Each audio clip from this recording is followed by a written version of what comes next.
Welcome to our channel. ఈరోజు important అయినటువంటి ప్రశ్నలు కొన్ని చూసేటటువంటి ప్రయత్నం చేద్దాం. అనువంశకత అనువంశకతకు సంబంధించిన శాస్త్రం ఏది? జీవశాస్త్రం, వ్యాధి నిరోధక శాస్త్రం, శరీర నిర్మాణ శాస్త్రం, జన్యుశాస్త్రం. అనువంశకత అనగానే మనకు గుర్తు రావాల్సినటువంటి టాపిక్ ఏంటి అని అంటే జన్యుశాస్త్రం. రైట్. సూక్ష్మజీవశాస్త్రం, సూక్ష్మజీవుల గురించి అధ్యయనం చేసే శాస్త్రాన్ని తెలపండి. ఇక్కడ అణుజీవశాస్త్రం, పురావస్తు జీవశాస్త్రం, వ్యాధి విజ్ఞాన శాస్త్రం, సూక్ష్మజీవశాస్త్రం. సూక్ష్మజీవులు ఇక్కడ కూడా సూక్ష్మజీవశాస్త్రం ఉంది, మనకి ఈజీగానే తెలుస్తుంది, పెద్ద దీంట్లోనే డిస్కషన్ అవసరం లేదు. సూక్ష్మజీవశాస్త్రం. శిలాజాలు ఈ రూపంలో ఉంటాయి. శిలాజాలు ఈ రూపంలో ఉంటాయి. చూడండి, ఎముకలు ఎముకల రూపంలో శిలాజాలు ఉంటాయి, అంటే ఎముకలుగా భద్రపరచబడి ఉంటాయి. అదేవిధంగా పాదముద్రలు అంటే మన పూర్వీకులు లేదా వాళ్ళు జరిపినటువంటి అన్నీ కూడా అంటే పాదముద్రికల రూపంలో కూడా శిలాజాలు ఉండటం జరుగుతుంది. గింజల రూపంలో కూడా శిలాజాలు ఉండటం జరుగుతుంది. అంటే దీని ఆన్సర్ వచ్చేసి పైవన్నీ. నెక్స్ట్ ఒకసారి గమనించండి.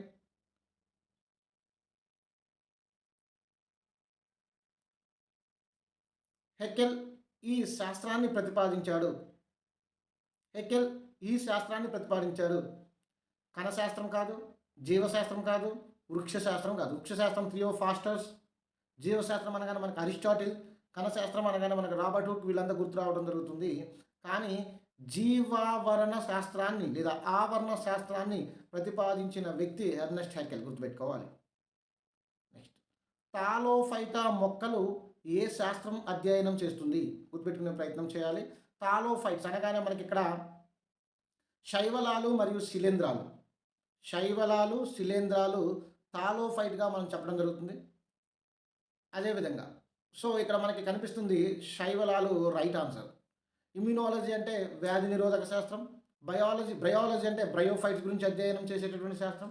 లైకనాలజీ అంటే లైకెన్స్ గురించి అధ్యయనం చేసే శాస్త్రం. లైకెన్ అంటే ఏందో మనకు తెలిసి ఉండాలి. లైకెన్ అంటే ఆల్గే మరియు ఫంగై రెండు కలిసి సహజీవనం చేస్తే దాన్ని లైకెన్ అంటారు. వాటి గురించి అధ్యయనం చేసే శాస్త్రాన్ని లైకనాలజీ అంటారు. గుర్తుపెట్టుకునే ప్రయత్నం చేయాలి. ఇక బ్రయోఫైట్స్ అనగానే మనకి ఇక్కడ బ్రయాలజీ కనిపిస్తుంది కాబట్టి అందరూ కూడా బ్రయాలజీ ఈజీ ఆన్సర్, పెద్ద టెన్షన్ ఏం లేదు దాంట్లోనే. ఓకే. జాన్ గ్రిగర్ మెండల్ ఏ శాస్త్ర పితామహుడు? వృక్షశాస్త్ర, జన్యుశాస్త్ర, వర్గీకరణ శాస్త్ర, అదేవిధంగా శరీర ధర్మశాస్త్రం లేదా ధర్మశాస్త్రం. జన్యుశాస్త్రం మనందరికీ తెలుసు. మరి ఆధునిక జన్యుశాస్త్ర పితామహుడుగా పిలువబడేటటువంటి వ్యక్తి ఎవరు అని అంటే టిహెచ్ మోర్గాన్. ఈ క్రింది వానిలోని మొక్కలపైన జన్యుశాస్త్రంలోని మొక్కలపైన ప్రయోగాలు చేసింది గ్రిగర్ జాన్ మెండల్. జంతువులపైన ప్రయోగాలు చేసినటువంటి వ్యక్తి టిహెచ్ మోర్గాన్. గుర్తుపెట్టుకునే ప్రయత్నం చేయాలి. అదేవిధంగా కెరోలస్ లిన్నేయస్ ఏ శాస్త్ర పితామహుడు? ఆల్రెడీ మనకి వృక్షశాస్త్రం తెలుసు, ఎవరు అని అంటే థియోఫాస్టస్. అదేవిధంగా జన్యుశాస్త్రం తెలుసు, గ్రిగర్ జాన్ మెండల్. అదేవిధంగా వర్గీకరణ శాస్త్రం కూడా తెలుసు, ఎవరు అని అంటే కెరోలస్ వాన్ లిన్నేయస్. గుర్తుపెట్టుకునే ప్రయత్నం చేయాలి, కెరోలస్ వాన్ లిన్నేయస్. రైట్. ఆధునిక ఆవరణ శాస్త్ర పితామహుడు ఎవరు అని అంటే గుర్తుపెట్టుకునేటటువంటి ప్రయత్నం చేయాలి, రేమండ్ లిడ్మెన్ అనేటటువంటి ఆధునిక.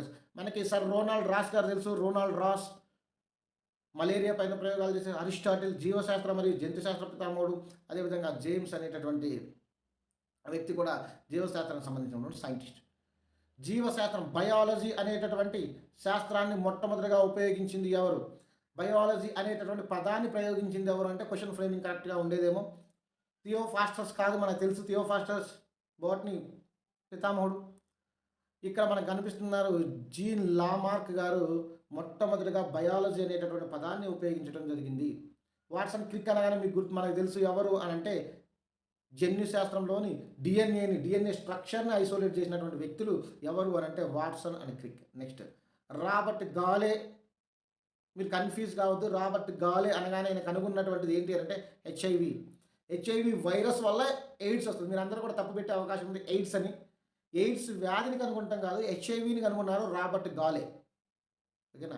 విటమిన్ అనగానే మనకు గుర్తుంటుంది ఫంక్. విటమిన్కి ఆ పేరు పెట్టిన వారు ఎవరు? రోమన్ కాదు, హిల్స్ చర్య. మనందరికీ తెలుసు హిల్స్ ఏం చేసిందండి. హిల్స్ గారు నీటి అణువు విచ్ఛిన్నం అనేటటువంటి చర్యను, అదేవిధంగా కిరణజన్య సంయోగ క్రియలోని ఈయన నీటి అణువు విచ్ఛిన్నం గురించి చెప్పడం జరిగింది. దాన్ని హిల్స్ చర్య అని అంటాం కూడా జరుగుతుంది. అదేవిధంగా విర్కో లేదా విర్షో ఈయన కణశాస్త్ర కణ థియరీ, సెల్ థియరీ అని అంటే చూద్దాం. అదేవిధంగా ప్రాథమిక చికిత్సకు ఆద్యుడు ఎవరు అనంటే మనందరికీ తెలుసు ఇస్మార్క్ అనేటటువంటి సైంటిస్ట్ ప్రాథమిక చికిత్సకు ఆద్యుడిగా చెప్పడం జరుగుతుంది. ఐవాన్ పావ్లోవ్ ఈయన ఐవాన్ పావ్లోవ్ గారు కుక్క పైన ప్రయోగాలు జరిపి నియంత్రిత్వ అసంకల్పిత ప్రతీకార చర్యల గురించి ఈయన ప్రయోగాలు చేయడం జరిగింది. కెరోలెస్ లిన్నేయస్ వర్గీకరణ శాస్త్రాన్ని గురించి చెప్పడం జరిగింది. గాలి ద్వారా వ్యాపించే వ్యాధి పోలియో కాదు, కలరా నీటి ద్వారా, పోలియో అనేటటువంటి వైరస్ ద్వారా రావడం జరుగుతుంది.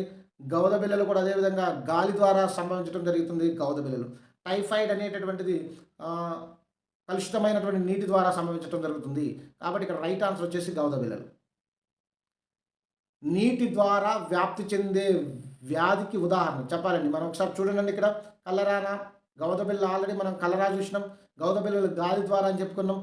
క్షయ అనేటటువంటిది కూడా గాలి ద్వారా రావడం జరుగుతుంది. ఇక్కడ మీరు గమనించాల్సింది నీటి ద్వారా సంభవించే వ్యాధి కలరా. క్షయ వ్యాధి ప్రతిరోధకతను ఎక్కువగా కలిగి ఉన్న దేశం భారతదేశం. నెక్స్ట్, తక్కువ ఖర్చుతోని తాగే నీటిని శుభ్రం చేసేటటువంటి పద్ధతి. ఇక్కడ మన క్లోరినేషన్ అని అంటే క్లోరిన్ వాయువును పంపడం, బ్లీచింగ్ చేయడం ఇది కాదు. అదేవిధంగా ఇగురు పెట్టడం కాదు, వడపోయటం అనేటటువంటిది రైట్ ఆన్సర్. ఓకే, పాశ్చరైజేషన్ ఎన్ని డిగ్రీల వేడి, పాశ్చరైజేషన్ కనుక ఉంది లూయిస్ పాశ్చర్. అదేవిధంగా పాశ్చరైజేషన్ అంటే లిక్విడ్స్ని, ద్రవాలను శుభ్రం చేయడంలోని లేదా ద్రవాలను స్టెరిలైజ్ చేయడంలోని ఉపయోగపడేటటువంటి ప్రక్రియగా పిలువబడుతుంది పాశ్చరైజేషన్. ఇది 72 degrees వద్ద 15 minutes అనేటటువంటిది రైట్ ఆన్సర్గా చెప్పడం జరుగుతుంది. కేంద్రకం ఉండని జీవులు అంటే కేంద్రక పూర్వజీవులు, నిర్దిష్టమైన కేంద్రక త్వచం లేనటువంటి జీవులనే కేంద్రక పూర్వజీవులు అంటారు. కేంద్రకం నిర్దిష్టమైన నిజమైన కేంద్రక త్వచం కలిగినటువంటి జీవులను నిజ కేంద్రక జీవులు అంటారు. ఇక్కడ మనకి శిలీంధ్రాలు, ప్రోటోజోవన్లు, శైవలాలు నిజ కేంద్రక జీవులుగా చెప్పబడతాయి. కాబట్టి బ్యాక్టీరియా అనేటటువంటిది కేంద్రకం లేనటువంటి జీవి. అదేవిధంగా మీరు చూడండి ఒకసారి, ఆల్కహాల్ తయారీలో ఉపయోగించే శిలీంధ్రం ఈస్ట్ అనేటటువంటిది రైట్ ఆన్సర్. పెన్సిలియం అనేటటువంటి పెన్సిలిన్ తయారీలో. రైజోఫస్ అనేటటువంటిది బూజు, రొట్టె బూజు. కాబట్టి ఇక్కడ మన రైట్ ఆన్సర్ వచ్చేసి ఈస్ట్ అనేటటువంటి. పెన్సిలిన్ అను సూక్ష్మ నాశకాన్ని కనుగొన్నది ఎవరు?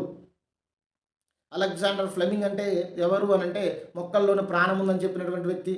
రాబర్ట్ కోచ్ ఎవరు అనంటే ఆంథ్రాక్స్ వ్యాధికి సంబంధించినటువంటి బ్యాక్టీరియాలను, అదేవిధంగా కలరాకు సంబంధించినటువంటి బ్యాక్టీరియాలను, చాలా రకాలైనటువంటి బ్యాక్టీరియాలను కనుగొన్నటువంటి వ్యక్తి రాబర్ట్ కోచ్.